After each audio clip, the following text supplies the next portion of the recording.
Hello students, in this video I will be going through stage 1, propose and plan for your projects in the course. This is what you'll be working on during weeks 1 through 3. Now you would have unlocked this by completing the course review quiz, so first off, congratulations.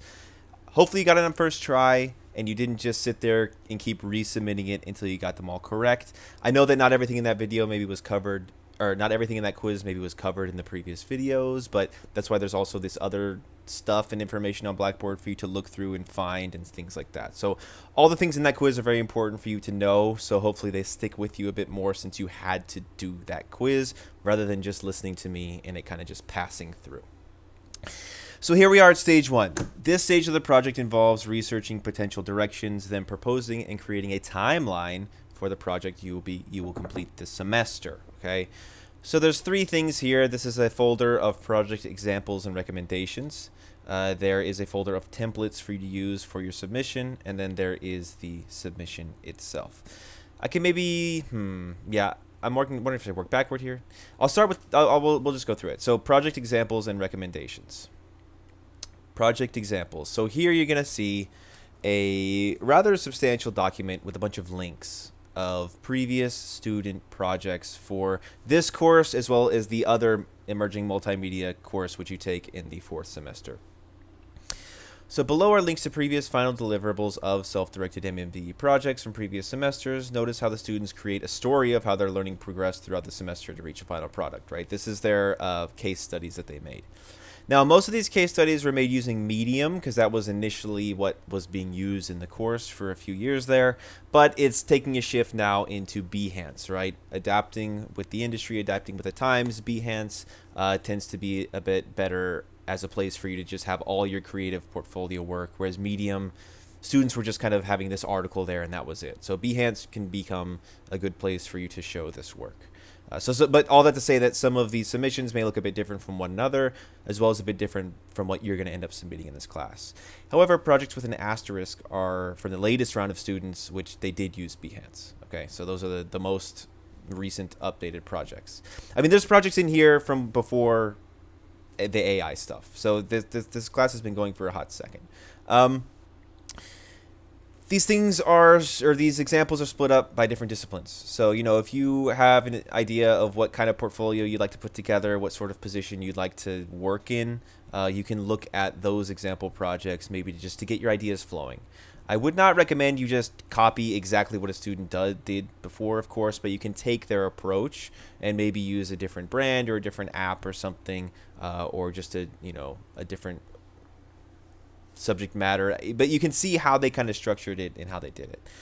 So, I mean, I'm not going to click through all these, right? This is a resource for you to go through as a student. Also, if any of these links are broken or students took down their work, let me know. I can remove those. But there's a lot of stuff here. I'll show you I'll show you a Medium submission, right? So this is from a student, I think last fall. They did an AR photo gallery project, right? And you can see here in the case study, they provide an overview of the project, their goals, what technology they use, and they talk about their creative process. And they show some of their sort of iteration work, how they led to certain conclusions. And there's a walkthrough video here, right? And you can kind of see then they showcase their final work here, which was this AR thing. But notice that, you know, the submission isn't just about showing the cool thing they made at the end, right? It's about telling the story of the process that they went through to get to this, right? So here we are in an open space. You click on the linear gallery, right? And there's an AR sort of floating art gallery there, right? Pretty cool. And, you know, the student had to learn a lot of interesting different stuff to create this for the class, right? And then they reflect there at the end. So ARs in there, exploratory tech. I'll show you, some students have taken a more artistic approach with the class, which I think is great, and I definitely encourage. Like this student, she's a musician. She made a music video for one of her songs. There was her recording set up there and some of the project work, and then you can watch her music video. It's like animated and right, there's different things going on here and stuff like that, so that's cool. Right, and this is a great thing for her to have just as an artist, right, in her portfolio, in her work. These are some of the more recent ones. I ended up putting them all under the social media sort of social content umbrella. That's a lot of what students end up kind of making. I think it's a great direction for you to have on your portfolio as well.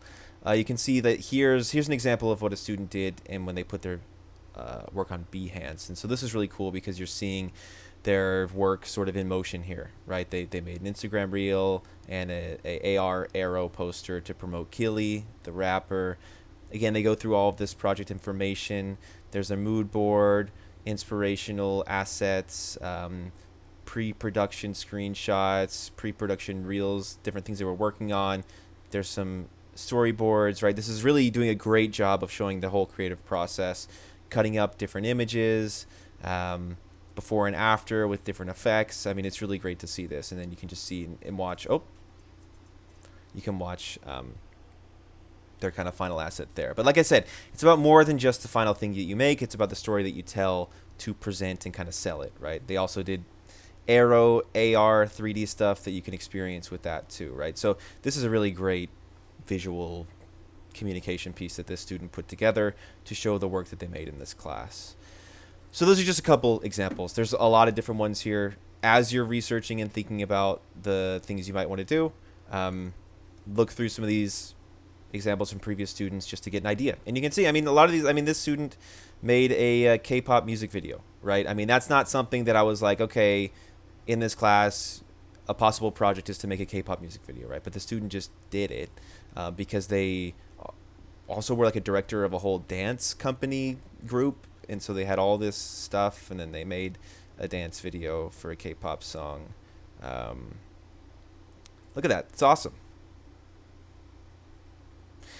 So again, bringing your passions, right? The student's passionate about K-pop, but then using their multimedia skills, and they also had just a lot of very good managerial skills, honestly, that student. So, playing to your strengths is very important because it showcases you as a strong designer, right? Strong artist.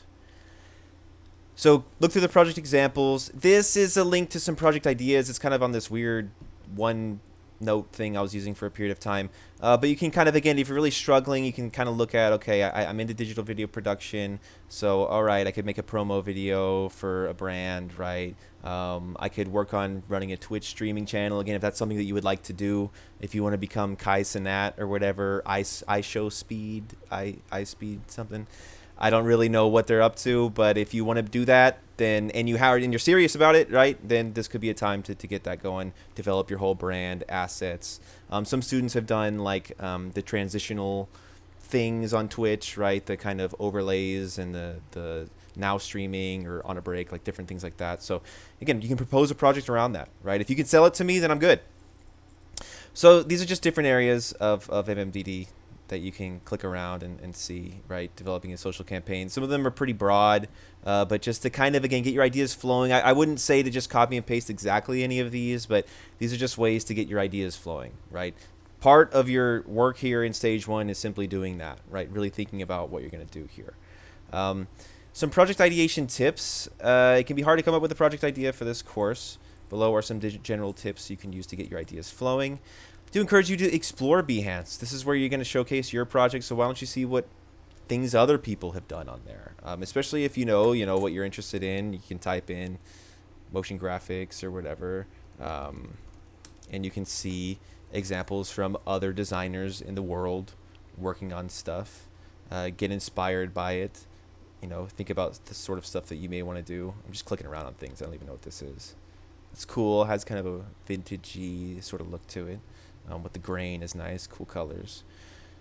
So, you find a purpose behind what you're doing. You find a structure for it, and you propose it, right? Plan it out, and you do it. And so, making sure at this stage that you're really being serious about what you're going to work on is important to ensure that you enjoy the project. You also can use ChatGPT, right? This is a prompt that you could input. I'm a student in the MMDD program at Humber Polytechnic. That's what it's called now, not Humber College. And you're seeking guidance for a self-directed portfolio project, project requirements, the scope, format, your career interests, your personal interests, and your skill level. And then they can give you some ideas, right? ChatGPT. Let me see if I just open an incognito here. I'll put this in, right? So I just copy and pasted that in. Breaks it down into the 4 stages, and then this is where you would detail, okay, my career interests. I'm interested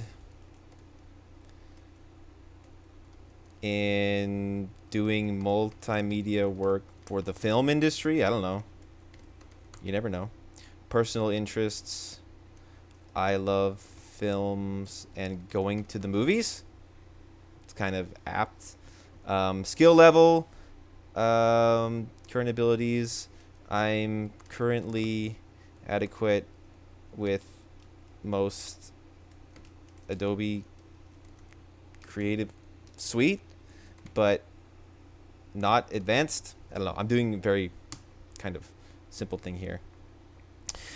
Sounds like you have a great foundation for your project. Okay, thanks, ChatGPT. Ooh, interactive film experience. Concept. Create an interactive multimedia experience inspired by film narratives. This project could involve designing a web-based or app-based experience where users can explore and interact with various elements of a film's world, such as characters, setting, or plot points. That sounds interesting. Right? Of course, it says here, I mean, they're giving you the whole dog and pony show here. They're telling you all the stuff that's going on. But you can see here, treat it as an ideation tool and still tweak what ChatGPT tells you, right? Make it sure it fits with the course and it fits with your interests and what you're actually capable of doing. And if you do this, make sure to state that you used AI, right? Don't just be using ChatGPT to tell you your project and then act like you came to it on your own. Simply say, all right, I use ChatGPT. Easy does it. Easy does it. All right. And yeah, like I said, I mean, I'm just randomly throwing that in there, but you can mess around. I'm just telling you, there's a lot of different ways you can get your ideas flowing. I will also note a special collab opportunity. Okay, so there is a collaboration opportunity for this project. You can create promotional multimedia assets for Dania Games. This course is connected to Dania Games, a game design school in Denmark. I have a colleague there who I'm connected with. Each semester, a handful of Dania Games students complete game projects that are in need of promotional multimedia assets, the sort of things that you can create as MMDD students. This is a collaborative project where you would be in contact with the game designers to propose your project ideas, receive feedback, and have your assets potentially used for their games.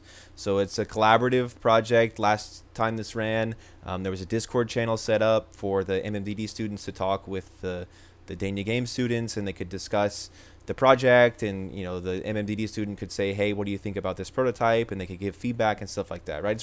It's like a it is a client sort of thing. You're making work for someone for their official game. So this semester there's 3 games that have been given to me by Dania Games that could use promotional multimedia assets. Here's links to them. They're all on this itch.io site. You can check them out. Soulless Cataphract is one of them, right? You can kind of see that these pages are maybe looking a little like they could use a little sauce to them, right? Again, you're designers.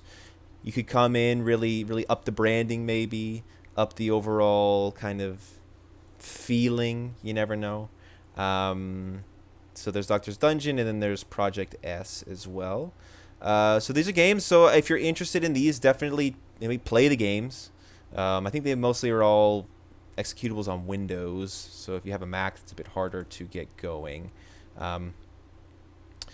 But if you're interested in this, play around with the games, look at them, see if you can imagine yourself, ooh, I could make a poster for this, or a game cover that could be really cool, and some other assets and things like that. Because example things that you may develop would be like a website or landing page, or improving the page that they have there, maybe a branding guide for the game, social media profiles or content, game trailers, assets for a Steam page if they're going to put the game on Steam. I mean, there's a lot of different things, right? So that's why it's important for you to think about which of these games that you would like to work on, and then you have to kind of, as the MMDD sort of designer, content person, think about, okay, what are some good assets that I could develop using my skills that would, really make this game shine or help promote it, right? Here's an example from Fall 23 from last year. This is a student who did the Dania Games collaborative experience, and the game was this one called Get Off My Farm, and they it's really nice looking here. Ooh, those are animated. That's cool. They made, a logo sort of icon thing, different graphic assets. This is sort of like a header image, different, social mock-ups. There's what a Facebook page is like. And then you can see here, it says you can try playing the game here. And I mean, the designers use the students' work, right? So I mean, that's cool. So they actually did improve their whole game page here using the assets that this student created. So it's a cool opportunity. If it's something that you're interested in, then you need to send me a Blackboard message of which of these games you would like to work on, as well as a quick pitch about what you might create, right? So saying, hey, I'd like to work on Doctor's Dungeon. I think I could make some really cool XYZ for it. Now, send me that by Monday, September 16th, because since this is a collaborative thing and there's other people that I have to get involved, it's important to know this ahead of time and also to get approval from me that you can move forward with this as your project. And also, only one student may work on each game, so opportunities are limited. So I can have 3 students saying they want to work on Doctor's Dungeon. I can only select one of those. So if you pitch it well, then you're going to be the one who ends up working on it, right? Or if you're the first person, that could just be the case too. So that's a collaborative opportunity for you to consider. These are all just potential projects for this class. Again, it's a vast open world out there. As an MMDD student, you have tons of different skills. So it's up to you to think about what do you want to refine, what do you want to work on, what do you want to develop in terms of your skill set, and then how can you do that by creating something that is interesting to you. Now I'll just show you what the submission looks like for stage 1. The deliverable requests are your timesheet, your proposal, and your timeline for your project. This is a very substantial part of the project. I already know this video is probably like 20 minutes or something like that. I'm really talking a lot of here to really help you get up to speed, to really kind of walk through all of this. This project is very front-loaded. You're going to do a lot of proposing, a lot of planning and stuff at the start. That's going to help you all throughout the rest of the semester, so keep that in mind. So these are the 3 things that you will submit here. All right. Now, work items for your timesheet. You can say there in your timesheet when you detail the tasks. I'll show you what that looks like in a minute. Time spent during doing course review, right? Literally watching this video. You can put that as, half hour, however long it's taking you to do all of that. Because that is time that you're spending for this course in this project, right? Going through all of this stuff. And I want to make sure that you're kind of credited for that time because it does take a lot of time. I want you to boost up the design of the timesheet itself. I'll show you how it currently looks, but you'll need to kind of give it your own little personal touch. Project research, right? Time spent ideating, looking at different examples. Put some time down for that. And then developing your proposal and developing your timeline. These are the things that you're going to include on your timesheet of, I spent 2 hours, doing project research, and 2 hours doing the proposal, however long it took you. That's why it's important for you to actually keep track of this too. That keeps you knowing how much time you're putting into this project and into this course. Some submission guidelines. Please include a professional message in the comment box with any specific feedback requests as well. Because there are so many projects happening in this class and I'm going to be receiving so many of them at once, I really can't be doing a significant amount of feedback on your submissions. If you want me to look specifically at a logo or something, or hey, do you think that this is possible, I can respond to that. But in general, if you would like specific feedback, please just include that in the comment box there. Submit PDFs as direct attachments, not as a zip folder. That's important. PDF attachments allow me to see it very clearly in Blackboard. Zip folders require me to download it and open it on my computer, and it becomes a lot more cumbersome to manage all of your work. Your submission must include the requested deliverables, all completed in a satisfactory manner to receive credit. Ensure any included hyperlinks are working. Best practice is to just include the link as well, because sometimes even if you do export the PDF with the hyperlinks working, they just don't work for me for some reason through the submission process on Blackboard. So just include the actual link so I can copy and paste it to look at things if you're linking them. If submitting late, include a filled out late waiver with your submission. You know what that is. And then there's a course reference page link there if you have any questions about that. That's the submission. Man, this is definitely getting to be a lot of time. Oh, I didn't even time this one, so I'm not sure how long it's taking. Now to get to the templates. Okay. These are here to help you with your first submission in the course, and there's going to be templates that come later on in the course as well. So for your timesheet, this is what it currently looks like. Your company name, project developer, project supervisor. Okay, you'll put your name here, your N number, your email address, your company name, right? What could that be? What's your design firm or whatever it is that you're hypothetically kind of running here? A logo would be great. If you submit your timesheet and it says your logo here with this, that's not going to receive a SAT. And the whole point of this is for you to kind of be, again, considering this like a more work scenario. So make a quick logo for you to have there that you can use for this timesheet. Maybe you can go on your portfolio website or something. You never know. Project supervisor, that's my information. Humber Polytechnic, once again, not Humber College. Timesheets. So here's the timesheet number. So this is number 1 because it's the first one you're submitting in the course, but you'll increase this number by 1 each time you submit it. So the next timesheet you submit, you will make number 2, then number 3, 4.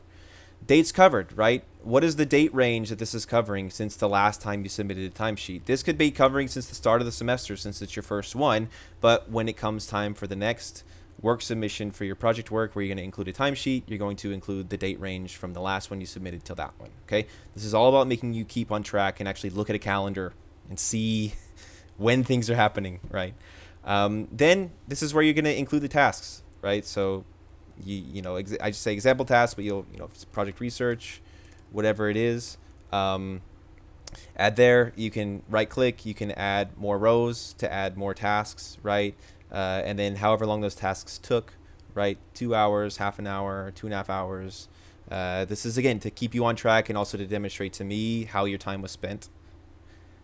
Hours this period is the total hours for this period, right? So you add up the hours that are on this specific timesheet. So we're talking 2 plus half an hour plus 2.5. That's 5 hours total. And then there's also going to be running total project hours, right? So with each timesheet you submit, you're going to have the hours this period, which is on this specific timesheet, but then you'll also add to the number of total project hours from before to see a running total of how many hours you've been putting into this project, into this course, okay? And you should be deleting all of these descriptors here once you put this together, but this is all here as a guide for you. And then note, please find the associated work attached along with the timesheet, right? So you'll put here project proposal, took you 2 hours, and then attached to the timesheet will be your project proposal, right? And then when it comes time for your pre-production work, you'll put here, okay, storyboarding, 3 hours. Then you'll show 3 hours worth of storyboarding work in your submission, right? So think about that. You're demonstrating the time that you are sort of keeping track of here. Project plan template. This is a template for your project plan, okay? So all the information here for you to detail the scope and the scale and the content of the project you're going to be creating this semester. Here we have a template guide. This template is a bare bones guide for you to include the necessary info in your project proposal. There are brief descriptions and examples on each slide to help guide you. Make sure to delete them while you fill the slides in with your own information. You're also expected to make the proposal more visually appealing so it ties to your project. This is just bare bones. You're a designer. Sell me on your idea, right? And also make sure to delete this page before submitting. If you submit your proposal and it has this page here that tells you to delete it, it just shows me that you didn't go through and do that. So this is very bare bones. It's just black and white. You're a designer. It doesn't have to be the most overly flourished thing, but how can you tie this proposal back to your personal brand or the content of what you're proposing here, right? So it looks professional and it sells me on your idea. Excuse me. First off, project summary. You'll briefly describe your project idea. For example, a multimedia promotional package for the Taylor Swift Eras Tour coming to Toronto. That's happening in November, I think, like that. Really? Is that quick? That's just an example of a project summary, all right? And this is the examples here are also very bare bones. Very just not, again, not the greatest work, but they're SAT level work. But you should be, making sure that you're articulate with what you're providing here, but also don't be too wordy, and also don't be all ChatGPT with it. Make sure it's coming from you, please. Project scope. Specify the scope of what you plan to complete by the end of the semester. This is very important, right? So the summary is that you're going to make a multimedia promotional package for the Eras Tour. So what does that look like? Okay, there's going to be a 15-second vertically formatted ad for Instagram stories. There's going to be a motion poster for maybe Young Dundas Square. Oh, wait, well, the next thing's... And then there's going to be a 5 to 10-second looping digital billboard for Young Dundas Square. The motion poster, maybe that's for a kiosk in a mall or something like that. Right, so it's one thing to say, okay, I'm going to make a promotional package. It's another thing to be like, and this is the exact things I'm going to make. So really be specific so that you know what you're going to be actually creating this semester, okay? And try not to overdo it either. It's always the case where students sort of over-promise, right? They're going to make, an entire film or something, and it's like, no, keep the scale manageable, right? This is all about your own workload. It is a fair amount of time, but it's not that much time. It's going to go by quick. So make sure it's something manageable for you. Personal relevance. Explain how this project aligns with your personal interests.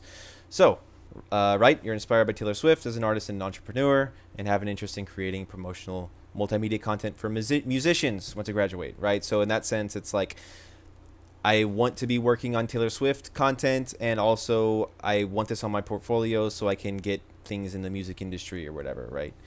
Career goals. What are the goals of having this project in your career portfolio? Provide a link in description of a job or position that this project would help you get. Example, having this project in my portfolio will demonstrate my aptitude with directing a creative campaign and creating rich multimedia assets. Having this project on my portfolio would help me for applying to jobs like this to become a multimedia director for a music company or something, right? Doesn't even have to be an entry-level thing. Also, this says this is where you put a link to your own opportunity. But all that to say, do a little research and think about what kind of thing would this actually lead to you getting, right? And like I said, if it's not a traditional job, like it's not, again, if the career goal is for you to become Kai Cenat, then you would say, okay, doing this work would help me become Kai Cenat, whatever it is that he does again. Example projects. Provide at least one example of a project similar to what you plan to create with a brief description of how it relates. This is just to kind of, again, get things in the same realm of, okay, here's a project that I'm kind of basing some of my ideas on, or the scope of it or something like that, right? So this rebrand of the film Poor Things could be similar to some of the things that I would make for the Taylor Swift hypothetical project, right? And there it's actually provided as a link. So again, do type out the whole link like that so I can actually copy and paste it if I need to. Skill development. Specify what new skills you'll need to develop for this project. Example, it will help you build the following skills: campaign content development, looping motion posters, motion for digital signage. These are all things for you to think about, reflect on, and articulate in your proposal. List the resources, technology, and software needed to complete your project.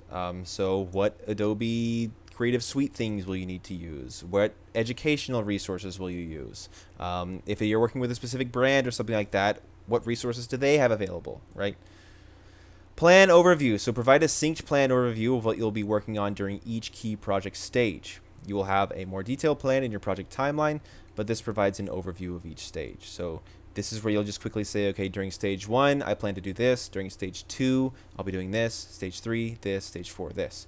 Like I said, because the MMDD program is so vast, a UI UX project is going to have a different sort of stage breakdown than a motion graphics project, than a filmmaking project, right? So you have to kind of think about what are the general broad stroke things you're going to be working on at each stage here. And then any sources for your proposal. This is where you would also definitely include any AI use, as well as any images or things like that, any branding things you took. So that's a proposal guide.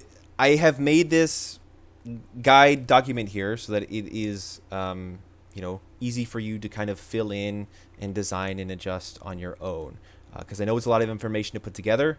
So I'm really trying to make it straightforward for you to be able to do so.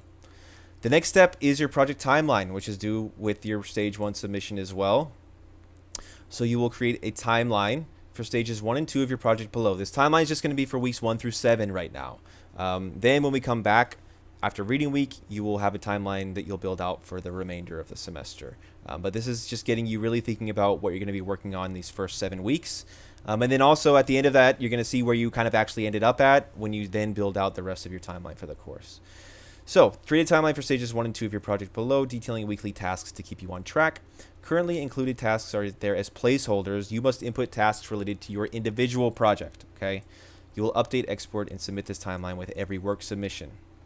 So you're going to include, a timesheet of what you worked on. You're going to include an updated timeline with your tasks checked off, right? I'm using Google Docs here so you can easily check off things that you've done. And this causes you to go back to your timeline, see what things you worked on at each stage, see where you're at. If you're behind, if you need to change things, right, you can always be editing your timeline as well. These are all just kind of placeholders here of general things happening in the first couple of weeks of the semester, and then different things that are due at different weeks throughout the term. But you'll see where it says things like list pre-production tasks. This is where you go in here and you say, okay, storyboard, storyboard for animation 1 or whatever, right? Whatever you're going to call these things. I still couldn't get storyboard in there, but you will actually put in your own, right? So many times I get someone submits a project timeline and it says list pre-production tasks everywhere, and I'm just like, you didn't list them. It just says like, so this is a placeholder, okay?